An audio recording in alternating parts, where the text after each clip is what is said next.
Hello दोस्तों, नमस्कार। स्वागत आप सभी का मेरे चैनल पर। आज मैं लेके आया हूँ आपके लिए नई वैकेंसी है, बिल्कुल नई वैकेंसी है ये।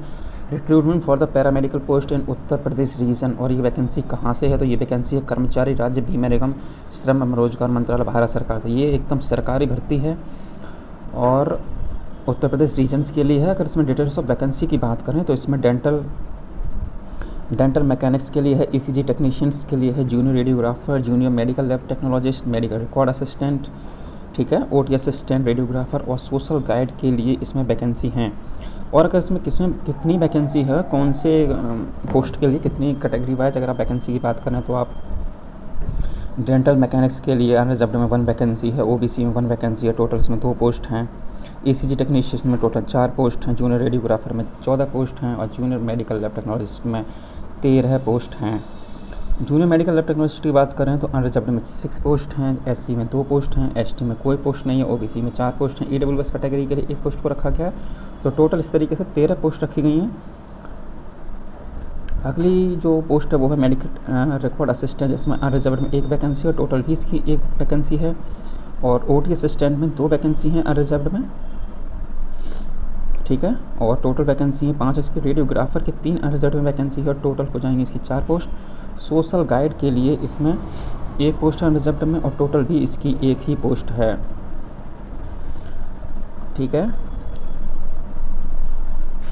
ये कुछ स्पेशल्स बेंचमार्क दिए हुए हैं, जो लोग details of the person with benchmark disability categories जो हैं, अगर कोई पर्सन ब्लाइंड्स है या लो विजन है, डीफ, हार्ड ऑफ हियरिंग्स, ये उनके लिए है। कौन सी कैटेगरी में उनको कैटेगराइज किया जाएगा ये उसके लिए है, ठीक है। और इसके आगे ये तो आपके लिए उतना इम्पोर्टेंट नहीं है। जो स्पेशल कैंडिडेट्स हैं, person with the benchmark disabilities, ये उनके लिए है कि उन्हें किस तरीके का कोड यहाँ से लेना है और फॉर्म में जा करके फिलअप करना है। अगली जो हम बात करते हैं वो है, ठीक है, ये भी यहाँ पर कोड दिए हुए हैं,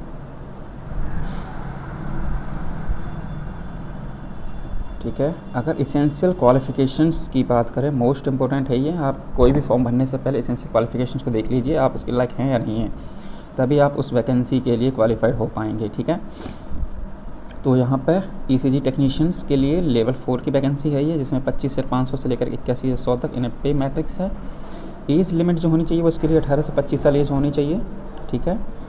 और इसमें एजुकेशन क्वालिफिकेशंस और अदर क्वालिफिकेशंस की बात करें तो 10+2 साइंस से होना चाहिए इसमें ज़रूरी है, और 2 ईयर्स का डिप्लोमा हो ईसीजी का, ठीक है, सेंट्रल हो या फिर सेंट्रल गवर्नमेंट के हो, और वो एआईसीटीई द्वारा अप्रूव्ड होना चाहिए।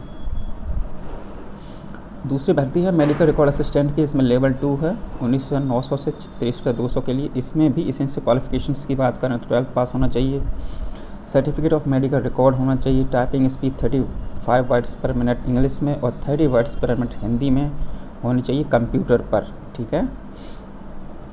अगली भर्ती है जूनियर रेडियोग्राफर, इसमें लेवल 3 है, पे मैट्रिक्स, और 21,700 से 69,100 तक। इसके लिए न्यूनतम एज की बात करें तो 18 साल और अधिकतम 25 साल एज है। इसके लिए 12th पास होना ज़रूरी है साइंस स्ट्रीम से। इसके लिए भी सर्टिफिकेट या डिप्लोमा होना ज़रूरी है 2 साल का किसी भी रिकॉग्नाइज्ड इंस्टीट्यूट से। अगली वैकेंसी है सोशल गाइड या सोशल वर्कर, ये लेवल 4 की वैकेंसी है। इसके लिए 37 साल से ज़्यादा उम्र नहीं होनी चाहिए और इसके लिए डिग्री या डिप्लोमा होना चाहिए सोशल वर्क में सेंट्रल या स्टेट गवर्नमेंट से, जो एआईसीटीई द्वारा रिकॉग्नाइज्ड इंस्टीट्यूट हो, ठीक है। और इसमें ये इंस्टीट्यूट प्रीफरेबली होना चाहिए 1 year experience family planning, social work, health education से ट्रेनिंग्स में, तो उसको ये लोग प्रीफर करेंगे।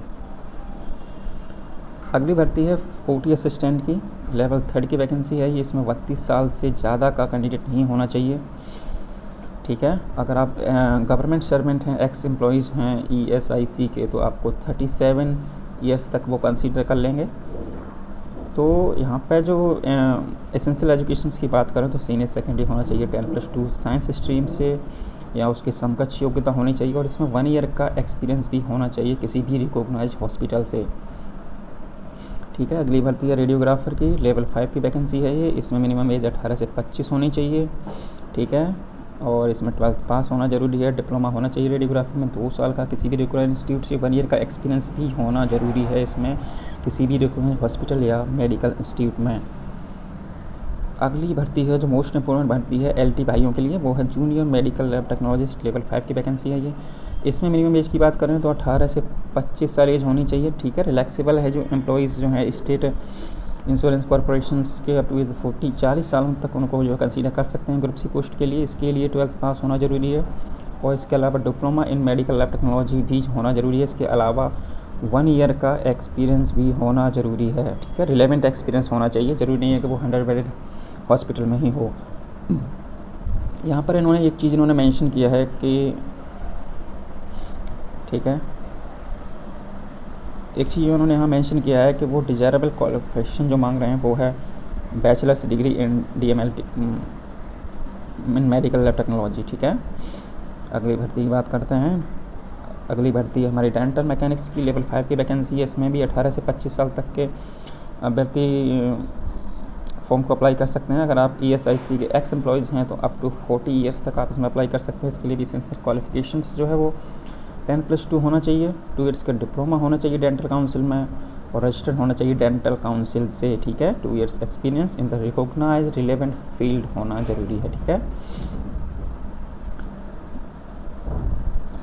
यहाँ पर उन्होंने ये चीज़ लिखी हुई है कि candidate who have not acquired will not acquire the educational qualification as on the closing date of the recipient of the applications will not be eligible for need not to apply. Last date जो है form भरने की, वहाँ तक आपको जो essential qualifications है वो आपको पास होना ज़रूरी है, ठीक है।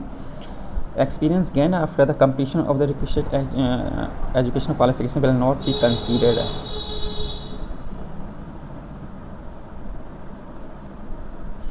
अगर आपने कोर्स ख़त्म होने के बाद ही एक्सपीरियंस लिया है तो वो ही आपको कंसीडर किया जाएगा, ठीक है। एज लिमिट यहाँ पर जो है वो है डेट ऑफ द क्लोजिंग है 30 अक्टूबर, इसकी लास्ट डेट है फॉर्म भरने की, ठीक है। वहाँ तक ही आपकी कट ऑफ एज को ये कंसीडर करेंगे। और इसमें एज कंसेशन की बात करें तो SC ST को 5 साल, OBC को 3 साल के लिए इसमें छूट दी गई है, ठीक है। PH कैंडिडेट को जो अनरिजर्व कैटेगरी से 10 साल के लिए, OBC वालों को 13 साल के लिए, और SC ST के लिए 15 साल की छूट मिलेगी। इसमें एक्स सर्विसमैन के लिए अनरिजर्व कैटेगरी में वो अगर हैं तो 3 साल के लिए, OBC के 6 साल के लिए, SC ST के लिए 8 साल के लिए, इस तरीके से उनको छूट दी गई है, ठीक है। ये कुछ नियम हैं जो कि हम सभी के लिए बहुत कंसिडर होते ही हैं। नेशनलिटी और सिटीजनशिप के लिए हैं, वो सिटीजन्स ऑफ इंडिया के होने चाहिए आप, ठीक है। अगले पॉइंट पे चलते हैं। यहाँ पे हाउ टू अप्लाई है, किस तरीके से आपको अप्लाई करना है, ठीक है। Candidate can apply up to 30 August 2023 तक आप इसमें अप्लाई कर सकते हैं। No other mode of application will be accepted. कोई भी अदर मोड से अगर आप अप्लाई करते हैं तो वो शामिल नहीं किया जाएगा इसमें। एक ही तरीका है अप्लाई करने का, वो है ऑनलाइन, ठीक है। तो इसमें अगली चीज़ पर जो हम बात करते हैं वो है अप्लाई करने से पहले आप पास क्या होना चाहिए, फ़ोटोग्राफ होना चाहिए, ये जो डायमेंशंस दिया हुआ है इसका सिग्नेचर होना चाहिए ब्लैक इंक से, लेफ़्ट थंब इम्प्रेशन होना चाहिए वाइट पेपर पर ब्लैक या ब्लू इंक से, ठीक है। हैंड रिटन डिक्लेरेशन होना white paper with black ink text given below, ठीक है। एक हाथ से लिखा हुआ डिक्लेरेशन होना चाहिए वाइट पेपर पर जो कि अपलोड किया जाएगा ऑनलाइन एप्लीकेशन को फॉर्म भरते समय। सिग्नेचर्स आपको कैपिटल लेटर्स में नहीं करने हैं, रनिंग हैंड्स राइटिंग में ही आपके सिग्नेचर्स को वैलिड करेंगे ये। Left hand thumb impression should be properly scan and not is candidate not having left thumb she may use her left thumb for applying. अगर कोई सी कैंडिडेट का left thumb नहीं है तो वो राइट थंब को भी यूज कर सकता है, ठीक है। यहाँ पे ये दिया हुआ है कि I test for the third written hand written declaration as follows, ठीक है। तो यहाँ पे आपको अपना नाम लिखना है, name of the candidate hereby declare, और वो सब करके आपको सबमिट कर देना है, ठीक है। यहाँ पे ये चीज़ लिखी हुई है उसको आप पढ़ लीजिए, इंग्लिश ओनली, ठीक है। रिटन ऑफ द आप जो सिग्नेचर कर रहे हैं वो आपने ठीक से पढ़ लिया है कि नहीं पढ़ लिया है, और जो भी आप एप्लीकेशन फ़ीस है वो आप जमा कर दीजिए। और keep the necessary details document ready to make online payment के लिए आप जो पेमेंट करेंगे उसके लिए आप रेडी रखिए। आपको मोबाइल नंबर ईमेल आईडी अपनी पर्सनल ही देनी है, किसी अदर की मोबाइल नंबर और ईमेल आईडी मत दीजिएगा, क्योंकि कोई भी इन्फॉर्मेशन होती है वो आपके मोबाइल या ईमेल आईडी पे सेंड की जाती है। ठीक है, रिक्रूटमेंट प्रोसेस की कोई भी इन्फॉर्मेशन आपके पर्सनल डिटेल्स पर ही सेंड की जाएगी। ESI सेंड जो करता है ऑफर लेटर वो केवल ईमेल आईडी पे सेंड करता है, रजिस्टर्ड ईमेल आईडी जो होती है आपकी। ठीक है, तो आगे आपके लिए दिक्कत हो सकती है, इसलिए आप अपना पर्सनल ईमेल आईडी ही दें। ठीक, अगर आपकी नहीं है तो आप उसको क्रिएट कर सकते हैं। डिटेल गाइड है ये। ठीक है, पेमेंट फ़ीस किस तरीके से कटनी है, डिटेल्स, स्कैनिंग, अपलोडिंग डॉक्यूमेंट। ठीक है, ये ज़्यादा कुछ नहीं है, ये फॉर्म भरने का तरीका इन्होंने बताया हुआ। फॉर्म फ़ीस की अगर बात करें तो SC ST और PWD कैटेगरी के जो कैंडिडेट हैं उनके लिए 250 रुपये फ़ीस रखी गई है, और अगर ऑल अदर कैंडिडेट जो हैं उनके लिए 500 रुपये की फ़ीस रखी गई है। फ़ीस का पेमेंट किस तरीके से करना है, मोड ऑफ पेमेंट आपको करना ऑनलाइन करना है, आपको रुपये, वीज़ा, मास्टर या कार्ड या मैस्ट्रो कार्ड से।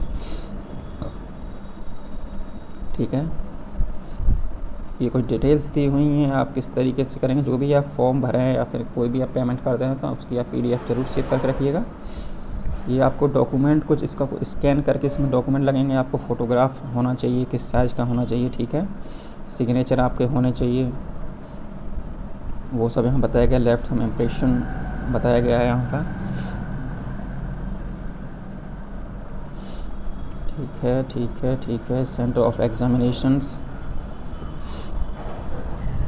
अगर आप फॉर्म भर रहे हैं तो यहाँ पे एक बात यह है कि आपको कहाँ पे एग्ज़ाम देना है वो आप सेलेक्ट कर लीजिए। ठीक है, और कोई भी रिक्वेस्ट आपको एक बार सेंटर अलॉट होने के बाद कोई भी रिक्वेस्ट आपकी एक्सेप्टेड नहीं होगी। ठीक है, तो जो भी आप सेंटर चूज़ कर रहे हैं वो सोच समझ कर करिएगा, क्योंकि बाद में वो सेंटर आपको मिलता है तो आपको किसी भी कंडीशन में वो एग्ज़ाम सेंटर आपका चेंज नहीं होगा। अगर इसमें पेपर की हम बात करें तो पेपर में क्या क्या आएगा, स्कीम ऑफ द एग्जामिनेशन है। तो टेक्निकल और प्रोफेशनल्स नॉलेज से आपके सीरियल नंबर 1 पर देखिए आप, टेक्निकल प्रोफेशनल नॉलेज के 50 क्वेश्चन हैं, 100 मार्क्स के ये। ठीक है, पेपर आपका हिंदी और इंग्लिश दोनों माध्यम में मौजूद रहेगा, और इसके लिए 60 मिनट का समय है आपके लिए। 50 क्वेश्चन हैं और 60 मिनट में आपको करने हैं। ठीक है, इसके अलावा जनरल अवेयरनेस है, 10 क्वेश्चन हैं 10 नंबर के। जनरल इंटेलिजेंस है, 20 क्वेश्चन हैं 20 नंबर के। इसके अलावा अर्थमेटिक एबिलिटी है, 20 क्वेश्चन है 20 नंबर के। ठीक है, तो टोटल क्वेश्चन 100 हैं यहाँ पे, वो हैं 150 नंबर के। ठीक है, और आपको 120 मिनट समय दिया गया है 150 क्वेश्चंस को सॉल्व करने के लिए। यहाँ पर नेगेटिव मार्किंग का भी इन्होंने प्रावधान रखा गया है। नेगेटिव मार्किंग जो है वो 0.25 का यहाँ पर इन्होंने नेगेटिव मार्किंग रखी गई है। ठीक है, क्वालिफाइंग मार्क्स की अगर हम बात करें तो अनरिजर्व कैटेगरी के लिए 45% होना ज़रूरी है, जबकि 40% OBC कैटेगरी के लिए, और EWS कैटेगरी के लिए 35%, SC ST और जो एक्स सर्विसमैन है उनके लिए 30% PWD कैटेगरी में मिनिमम क्वालिफाइंग मार्क्स होने ज़रूरी हैं। ठीक है, और यहाँ पे ये टेक्निकल प्रोफेशनल दिया हुआ है, जो कुछ पोस्ट के लिए टाइपिंग भी ज़रूरी है, तो उनके फ़ीस 1 और फ़ीस 2 दो पेपर होंगे। ठीक है, तो उनके लिए दोनों में ही क्वालिफाइंग मार्क्स होना ज़रूरी है। यहाँ पे ये दिया हुआ है कि जो नंबर ऑफ़ वैकेंसी हैं, तो जो डाटा एंट्री की जो इसमें कुछ वैकेंसी हैं उनके लिए कितने स्टूडेंट्स के लिए वो क्वालिफाई करेगा। ठीक है, तो वो सब यहाँ पे दिया हुआ है। LT के लिए ऐसा कुछ भी नहीं है कि वो टाइपिंग वगैरह या फिर सेकंड फेज इस तरह का कोई भी यहाँ पर प्रावधान नहीं किया गया है। यहाँ पर ये डाटा एंट्री टाइपिंग के लिए दिया हुआ है कि स्पीड ऑफ 35 वर्ड पर मिनट इंग्लिश के लिए है। ये मेडिकल वालों के लिए इससे ज़्यादा इंपॉर्टेंट नहीं होता। ठीक है,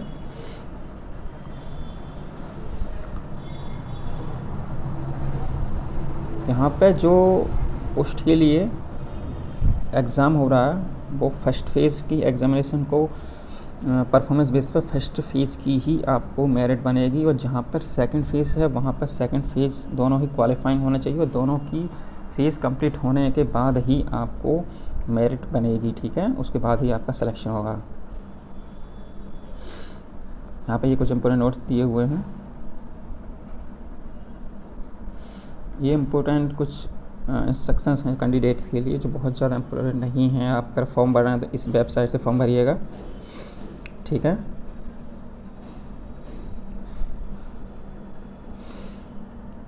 after submitting the online application, after online offline application the candidate are required to take print out of the finally submit. जो मैंने पहले बताया था, अगर आप फॉर्म भर रहे हैं तो आप उसका एक बार प्रिंट आउट जरूर ले लीजिए। अगर आपको प्रिंट आउट लेने की सुविधा नहीं है तो आप उसका PDF अपने फ़ोन में, लैपटॉप में या टैबलेट में ज़रूर सेव कर लीजिएगा, ठीक है, जो आप उसके लिए फ्यूचर में आपके लिए काम देगा। यहाँ पर कुछ निर्देश दिए गए हैं जो कि आपको फॉर्म भरते समय आपको याद रखना है। बहुत ज़्यादा इंपॉर्टेंट तो नहीं है, अगर आप फॉर्म भरते रहते हैं तो, ठीक है। यहाँ पर डाउनलोडिंग कॉलिंग लेटर, अगर आप सेलेक्ट हो जाते हैं तो डाउनलोड आपको कॉल लेटर कैसे करना है, आपके रजिस्टर्ड रजिस्ट्रेशन नंबर और नंबर से ही निकलेगा, जो कि आपके ईमेल ID पर सेंड कर दिया जाता है। कैंडिडेट रिपोर्टिंग डेट दी हुई है यहाँ पर, अगर आप लेट करते हैं तो किस समय में आप कर सकते हैं, ठीक है, वो सब दिया हुआ है, लेकिन वो आपके सिलेक्शन के बाद का प्रोसेस है, ठीक है।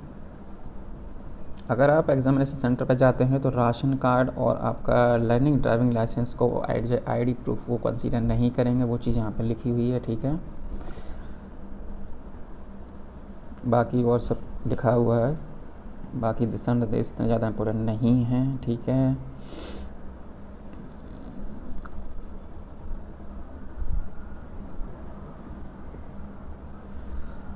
तो ये बहुत ज़्यादा इंपॉर्टेंट्स आपके लिए नहीं हैं, और यहाँ पर अदर इंस्ट्रक्शंस हैं कैंडिडेट के लिए जो आपके लिए इतने ज़्यादा इंपॉर्टेंट नहीं होते हैं। अगर आपको किसी भी तरीके की कोई भी दिक्कत होती है तो आप वीडियो के कमेंट बॉक्स में कमेंट कर दीजिएगा, मैं कोशिश करूँगा आपके मैसेज और कमेंट्स का रिप्लाई देने का, ठीक है। ये तो भर्ती, ठीक है, ये भर्ती थी आपकी ESI सेंटर उत्तर प्रदेश रीजन से, जहाँ पर आपके लिए अलग अलग पोस्ट दी हुई हैं, ठीक है। आगे भी आपके लिए भर्तियों का क्रम जारी रहेगा। मेडिकल से रिलेटेड कोई भी वैकेंसी होगी आप मेरे चैनल पर देखेंगे उसको, ठीक है। वीडियो अगर आपको पसंद आई वीडियो को लाइक कर दीजिए, और मेडिकल के रिलेटेड कोई भी वैकेंसी आपको मेरे चैनल पर मिलेगी, इस चैनल को सब्सक्राइब कीजिए। वैकेंसी का नोटिफिकेशन आपको सबसे पहले